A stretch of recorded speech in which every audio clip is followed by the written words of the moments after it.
Greetings. It's been a while since I've done a video. Apologize for that.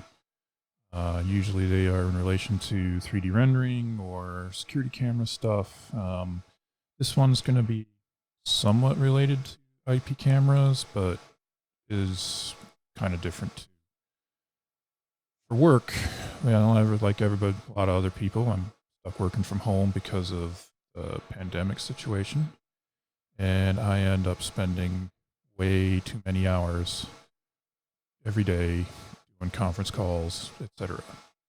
And so being sort of the IT guy, the network guy, interested in audio and video guy, more on the live sound side than on actually playing music or whatever, because I can't really do that. But I enjoy high quality audio. I enjoy video. I enjoy networking. And so I sort of brought it all together with a combination of that. If you look at historic recording, it's all analog, then it went to digital. So with cameras, it's things like SDI in the professional realm, mostly HDMI. You've got professional broadcast mics that were going into analog desks, and now they go into digital desks. And sort of the next step, I guess you would say, is IP, right? Getting both video and audio transmitted over IP, where you don't have to use custom cables anymore. You don't have to have parallel cable runs. If you think about things like video with SDI, where you get one SDI out of the camera and then it has to go into an SDI splitter / amplifier, distribution amplifier, in order to feed different sources. If you need to feed different sources, same thing for audio. You'd have audio snake back to a mixer or something like that, and then the mixer could send out feeds to other folks using bus sends and so on. But wouldn't it be nice if you could just send anything anywhere over your existing network? And that exists. And none of this is new. I mean, you can look and you can see there's videos on NDI, which is the IP video streaming that I'm using here. Videos on Dante, which is the analog audio streaming that I'm using. But this is sort of bringing it all together using OBS as control panel. There's lots of solutions you could use. You could run it into vMix. You could run it into separate hardware encoders. Obviously, those involve more expense. OBS has the advantage of being open source software and it's free to use. Right now, some of the hardware I have here is not inexpensive, but you don't have to spend a ton of money on the hardware. You can do it for kind of cheap, actually. So to start with a little bit, let's look at the video you're looking at, right? This is coming from a PTZ camera that does 4K and outputs native NDI.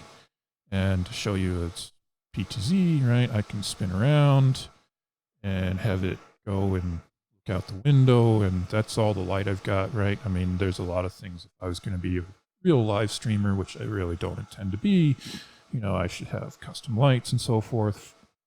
Fortunately, this camera is one that does pretty well even in low light situations. And if I bring it back, right,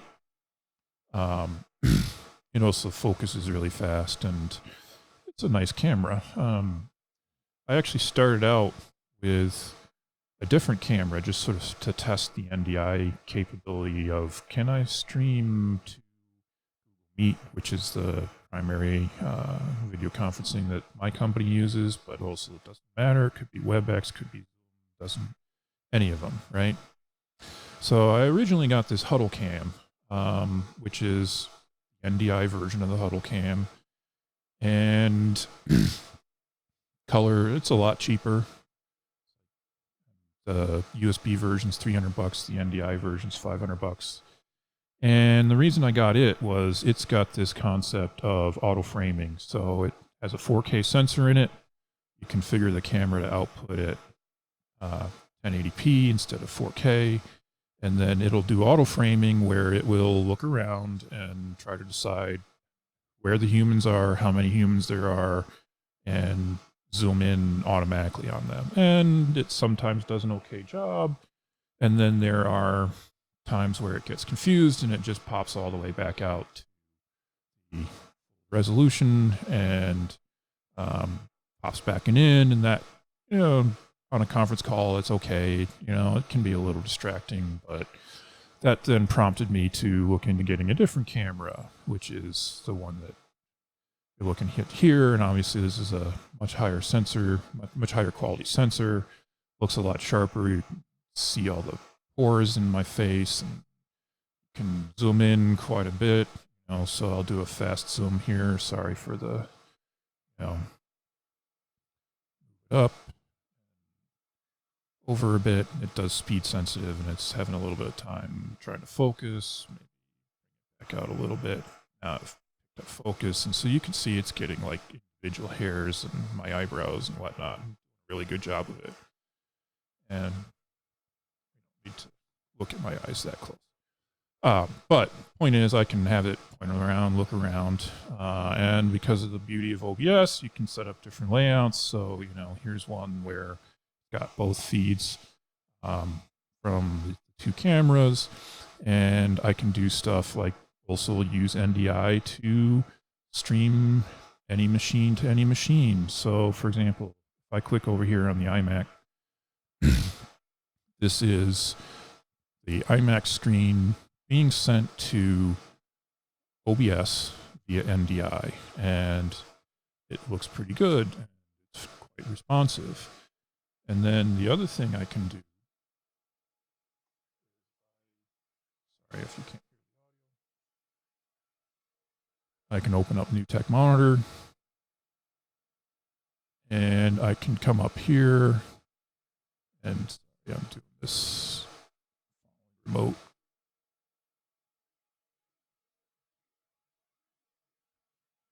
And it can subscribe to the camera, and so the computer's got the feed, the Mac's got the feed, the Mac's turning around, sending the feed back to the computer, and OBS can do all of it. And, OBS is saying, well, there's 8-9% utilization, and this is recording it.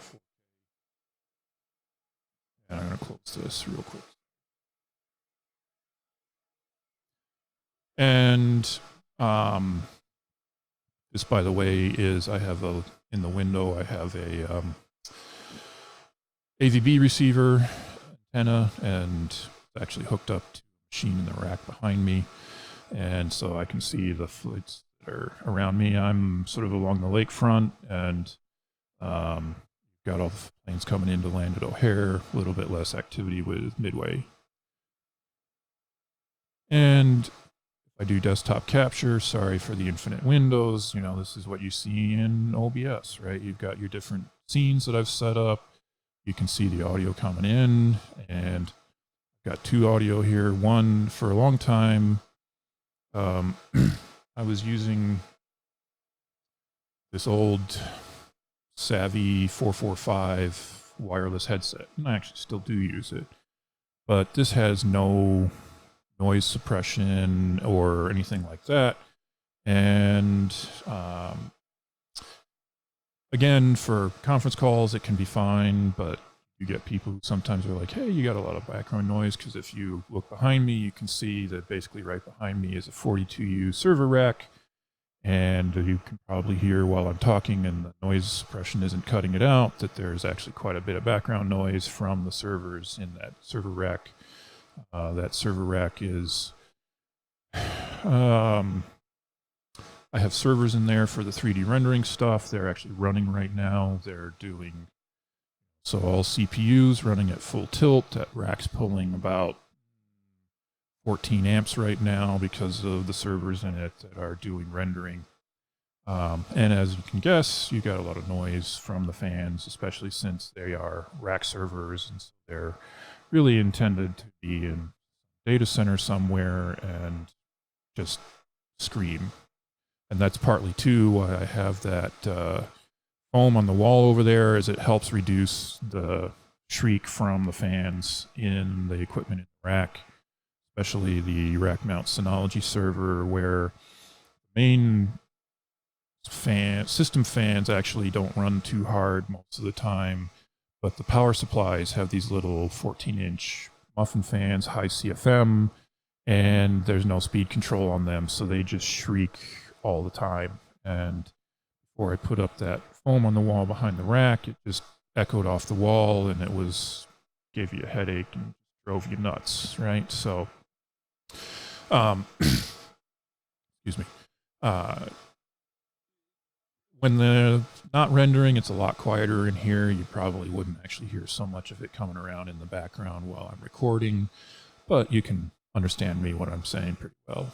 But that's also one of the reasons why I ended up choosing to implement a better sort of mic and recording situation. So obviously what you can see here, you've got a boom mic. Surprise, this is a Shure SM7B because it's a classic mic that's been around a long 50 years, and it's very well regarded, and it has a lot of rejection from the side. So like if I come over to the side here and I'm a little bit farther away, you can already hear it going down. And so having that needing to be right in front of it, or you get, rejection, means it does help cut down on how loud the server noise is with the fans behind me. And then the second bit I did is I also got a Roadcaster, right? And again, this is not a new device. You can see these all over the place. There's a ton of videos on how to best set it up. And sorry, my OCD here about scratch, I guess it is. And this is nice because you can have multiple mics, you can do audio from the computer, you can do hook up an analog from the phone or anything that does analog out. You can do Bluetooth, although Bluetooth is kind of crappy. Well, I mean, I say that because Bluetooth in general is kind of crappy, right? It's not that their Bluetooth is crappy. And then also they have, the buttons for side effects, and I don't really use these, but right? Spooky music, right? And the thing with this is, if we around a little bit, you got your mic inputs here. I've actually got a stand behind the computer monitor that doesn't have a mic on it at the moment. I'm thinking I've tried using the 7B hanging from that, and it's too far away. So what I'm probably going to try doing is getting a shotgun mic and see how well that can deal with rejecting server noise behind me, but not having to have this mic right here in my face, right? And then the other thing you got, right? You got headphones out, and then this here is power. You've got USB, and then this, right? So these are the master outs for the Roadcaster. And what I've actually got them doing, and I'm not going to try fishing it out behind because it's kind of awkward on getting the cables out, but I have that feeding into an Audinate Avio 2-channel analog input. And that's not a terribly expensive device. I mean, a lot of Dante stuff is expensive. You can spend thousands and thousands of dollars on Dante kit, but that thing's about $160. And what it allows me to do is take the audio from this machine and send it anywhere again over the network, right? Because what we're talking about here is IP transmission of audio and video. And there's a couple of standards for doing that. There's Dante, there's AVB, are the two main ones, right? Dante's been around for a long time, and excuse me. There's a lot of industry support for it. I kind of wish that there was a version of the Roadcaster that actually had Dante built in.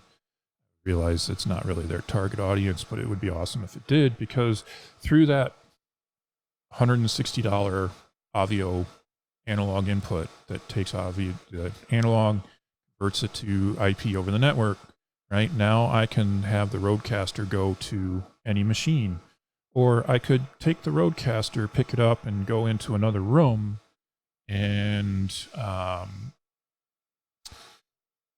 be streaming from another room. And same thing with the cameras, because the cameras are NDI over the network as well. I could pick this stuff up, go into another room, still have OBS running here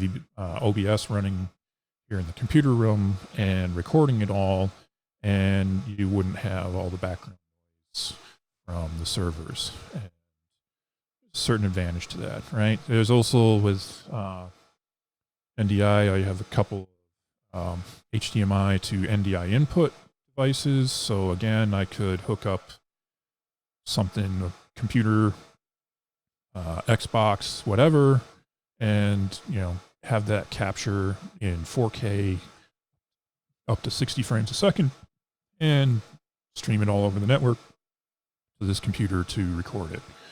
And I will show also, so if I click over to stats, you can see that really I don't drop any frames on the encoding, even though I'm having this output at high quality 4K resolution. The 17 frames, basically when you first start OBS, it drops a couple of frames. I don't know why, but after it gets going, it's fine, and I've never seen it drop frames on the recording after that.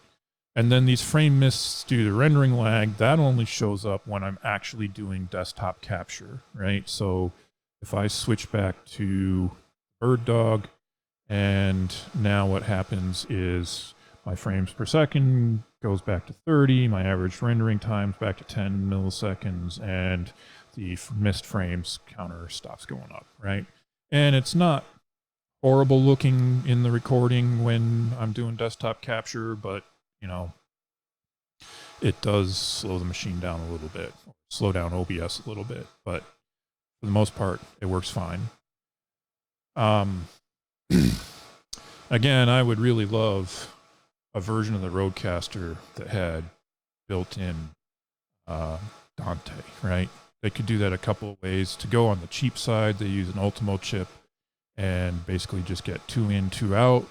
Then they could send the master out over Dante, and they could bring 2 channels in, which they could overlap on any one of channels in the mixer, so that you could substitute instead of the Bluetooth, because who wants to use Bluetooth? You could overlay Dante input onto the Bluetooth channel, say, and now you could feed info from any machine on the network into the mixer.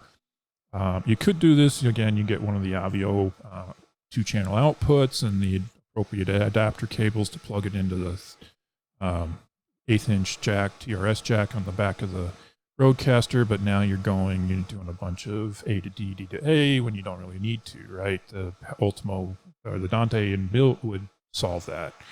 The other thing too is it'd be a bit more expensive, but I know I would buy it without even thinking about it.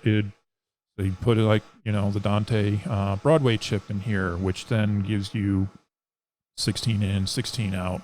So the 14 channels that this thing has, you could multi-track it out to something, and then also you could bring in multiple channels. So you could overlay all of the different inputs with inputs that are coming over Dante, still have the controls of the Roadcaster for the sound processing and whatnot. And I didn't actually talk about that with regards to the noise rejection, but so the Roadcaster had, one of the advantages of the Roadcaster, you got 4 inputs, 4 mic inputs that are pretty decent, right? There are obviously better mic inputs on higher end gear, but for the price, they're really actually pretty good. I do have to use a cloud lifter with the SM7B in order to get headroom on it, but it almost has enough gain to handle the 7B. It's just a little bit shy, and so with the cloud lifter, that then becomes not an issue. But you got 4 pretty good input preamp inputs, and then they have a bunch of processing that's available in the box, And got a low pass filter, which again help with cutting out some of the rumble from server rack. You've got noise gate, which you can clearly hear when it's kicking in, and then when I stop talking, it whacks out all the noise, right? And yeah, OBS has things like its noise suppressor and its noise gate and whatnot, but I kind of actually like this quality of the sound I get better out of the Roadcaster than the OBS, at least in built-in OBS plugins. Maybe there are better noise gates or suppressors that you can get as plugins. I don't know. I've not really looked. And then it's got a compressor. It's got a limiter. It's got a couple of like sound effects, so the whirl exciter and big bottom, so you get that really deep voice sound effect, right, for broadcast, which can be overbearing sometimes, but it is what it is, right? By the way, I should mention that I am recording this, and I don't know if when you guys looked and noticed, like desktop capture, my CPU is at 100%, right? That is not because of OBS or because of NDI or anything. That is because I have LuxRender running in the background set as low priority, and LuxRender consumes all CPUs all the time, right? And this is working just fine. I can record, I can conference calls, doesn't matter, and works just fine. For conference calls, I have two options, right? If I'm just not wanting to deal with OBS or whatever, I can set whatever it is to use the NDI Tools, which is a free app from Newtek, as the virtual camera input. And then in the NDI Tools, I can select PTZ camera, and then it just shows up in whatever conferencing app you're using. And then for audio, you know, I can point it directly at the Savi wireless headset, or I could point it at the virtual input for coming from the Roadcaster, and not have to worry about like using OBS to do switching, because I don't actually need to switch views most of the time. You know, what I do is I will, especially if I'm leaning back, headset, you know, I have a couple of different presets for when I'm leaning back, or I can have it come out and show everything, or if I am using the Mac, right? So here's one where it's aimed more over towards the Mac. So if I'm, you can see me looking at the Mac, and I could get, you know, another one of the Huddle Cams NDI. I could set it up here, and then I'd have another network NDI camera. So if I was primarily using the Mac, which is, you know, the Mac's personal machine, whereas this machine here is more sort of work focused, right? But I could have another camera up here. It could be getting a view of me. I don't really see the point right now for that, but, you know, because of the beauty of NDI and IP networking, it's really easy to have multiple cameras, be able to switch between them, and the camera seems to have gotten stuck. Trying to focus on the background.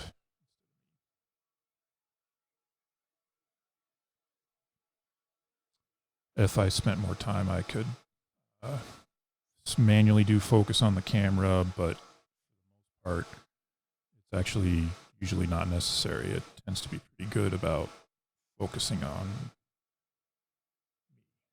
If I come over like this maybe a little bit so it's more on me, see it's slowly focused in on me, and now if I send it back to the preset I've got here with me close up on the mic, then you can see that it's still staying on me. As to how do you get the audio from Dante into the computer, well, that's pretty easy. To, you know, again, not very expensive. You can use Virtual Sound Card, which is a $30 license per machine, and gives you up to 64 channels of audio in and out of the machine.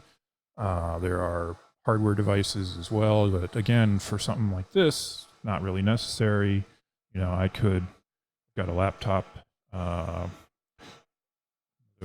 over here, and, you know, I could take the podcaster out in the other room, and by using Dante, again, virtual sound card, be able to, it really likes to focus on the background for some reason, doesn't it? Sorry for the shifting the movements back and forth on you. But it's the beauty of sending both audio and video over IP. I think this is really the way of the future that, over time, even the big broadcast studios, I mean, they're going to start doing video over IP now, whether they do that with NDI or AVB, because with AVB, NDI does audio as well. Obviously, the PTZ camera is not really intended as an audio input.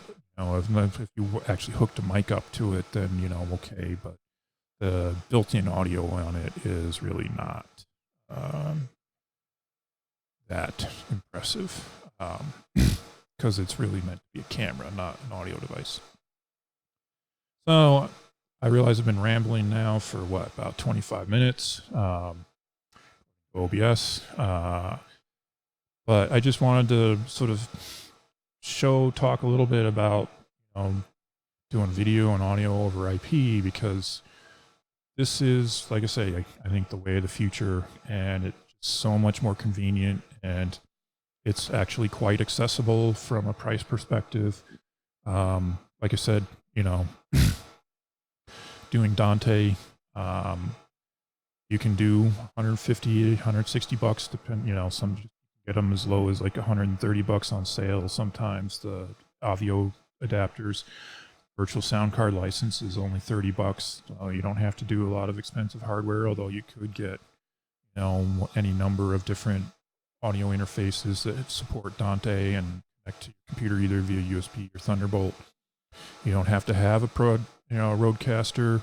I happen to like the Roadcaster because of the processing it gives to help with the noise of the server rack behind me, right? I have the noise gate in the Roadcaster set really aggressive. 40 dB of reduction when it cuts, when it goes to reduce the noise, which is more than you probably want to use in normal circumstances. But again, because of the server noise behind me and the fact that I can't really do much about that because they run pretty much 24/7 at full tilt,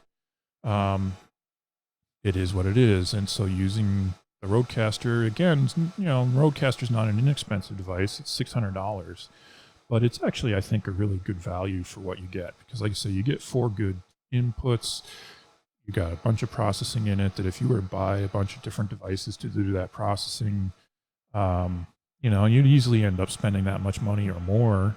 Yeah, you could do it with plugins on OBS and whatnot, and I started with that. I have, did a really cheap, the Shure X2U or whatever it's called, which is their little XLR to USB that's, 10 years old or whatever, and costs less than $100. I think it's like $80 or something like that. And I was running that into OBS and trying to do some of the processing in OBS to clean it up, and never quite got it to a point that so I was like, this is actually, I like how this sounds. Was it better than just the raw mic? Sure. But was it better than what I'm getting out of the Roadcaster? Me personally, no. Right? But again, you can start that way. You don't have to do it real expensive. And then doing it over IP just gives you the flexibility to send it anywhere. And same thing for the video, right? You can send this video, as I showed, between machines. You can have multiple machines consuming the video at the same time, which is kind of interesting, especially like if I was capturing a video game or something like that, which I'm not a Twitch streamer and I have no intention of being a Twitch streamer, right? I'm an IT guy by heart, and things like live sound and video production, etc., those things interest me, but being a Twitch streamer, not me. At any rate, hopefully you found this interesting. Sorry for rambling for now another 5 minutes. If you have questions about how any of this stuff works, please feel free to ask, and I'm happy to answer. Thanks. Cheers.